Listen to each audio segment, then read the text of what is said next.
நீதிமன்றம் அதிரடி உத்தரவு. மீண்டும் தட்டி தூக்கப்படும் செந்தில் பாலாஜி. டிரான்ஸ்பார்மர் ஊழலில் திடீர் திருப்பம். போக்குவரத்து துறையில் நடந்த ஊழல் குற்றச்சாட்டில் சிறை சென்று திரும்பிய செந்தில் பாலாஜி மீண்டும் அமைச்சராக பொறுப்பேற்றார். ஆனால் நீதிமன்றம் கொடுத்த கடும் நெருக்கடி காரணமாக செந்தில் பாலாஜி தன்னுடைய அமைச்சர் பதவியை ராஜினாமா செய்தார். இந்த நிலையில் கடந்த சில மாதங்களுக்கு முன்பு அமலாக்கத்துறை அதிகாரிகள் டாஸ்மாக் தொடர்பான இடங்களில் சோதனை மேற்கொண்ட போது செந்தில் பாலாஜிக்கு ஒருவித அச்சம் ஏற்பட்டது. காரணம், ஏற்கனவே போக்குவரத்து துறை ஊழலில் சுமார் 400 நாட்கள் சிறையில் இருந்து வெளியே வந்த செந்தில் பாலாஜி மீண்டும் தனக்கு குறிவைக்கப்படுகிறது என்கிற ஒரு அச்சம் ஏற்பட்டது.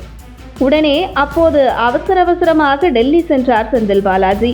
இப்படி அவசரமாக செந்தில் பாலாஜி இரவு டெல்லி சென்றதற்கு முக்கிய காரணமே அவர் பாஜகவிடம் சரண்டர் ஆகத்தான் என்று அப்போது கூறப்பட்டது.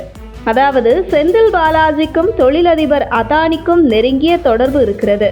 அந்த வகையில் அதானி மூலமாக செந்தில் பாலாஜி பாஜகவுடன் திரைமறைவில் தொடர்பில் இருந்து வரும் செந்தில் பாலாஜி தன்னை காப்பாற்றிக் கொள்ள பாஜகவிடம் சரண்டர் ஆகிவிட்டார் என தகவல் வெளியானது.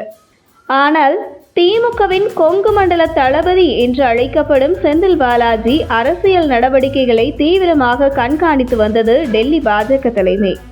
இந்த நிலையில் சமீபத்தில் திமுக சார்பில் கரூரில் நடந்த முப்பெரும் விழாவை செந்தில் பாலாஜி நடத்தியது.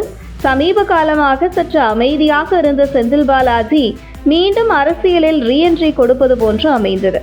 ஆனால் அதற்கெல்லாம் ஆப்பு வைப்பது போன்று அமைந்துவிட்டது தற்பொழுது செந்தில் பாலாஜிக்கு எதிராக நீதிமன்றம் கொடுத்துள்ள அதிரடி உத்தரவு.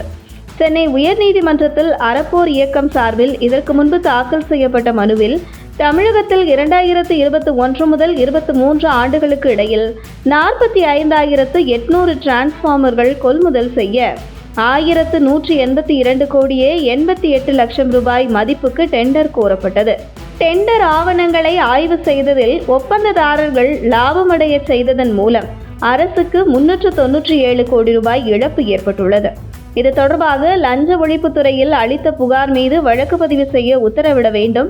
இந்த முறைகேட்டில் முன்னாள் அமைச்சர் செந்தில் பாலாஜி, டான்ஜெட்கோ தலைவர் மற்றும் நிர்வாக இயக்குனர் ராஜேஷ் லக்கானி உள்ளிட்டோருக்கு எதிராக சந்தேகம் கொள்ள ஆதாரங்கள் உள்ளன. உயர்நீதிமன்ற கண்காணிப்பில் சிறப்பு புலனாய்வு குழு இந்த முறைகேடு குறித்து விசாரிக்க உத்தரவிட வேண்டும் என மனுவில் கூறியிருந்தார். இந்த வழக்கு சென்னை உயர்நீதிமன்றத்தில் நிலுவையில் இருந்து வந்த நிலையில் இவ்வழக்கில் இறுதி விசாரணை அக்டோபர் 15ஆம் தேதி நடைபெறும் என சென்னை உயர்நீதிமன்றம் தெரிவித்துள்ளது. இந்த நிலையில் ஏற்கனவே போக்குவரத்து துறை ஊழலில் சிக்கி சிறை சென்று வந்த செந்தில் பாலாஜி டாஸ்மாக் ஊழல் ஒரு பக்கம் இருக்க, தற்பொழுது டிரான்ஸ்பார்மர்கள் ஊழல் தூசி தட்டப்பட்டு இந்த வழக்கின் இறுதி விசாரணை அக்டோபர் 15ஆம் தேதி நடைபெறும் என தெரிவித்துள்ளது. செந்தில் பாலாஜிக்கு இடியாய் இறங்கிய செய்தி போல் அமைந்துள்ளது.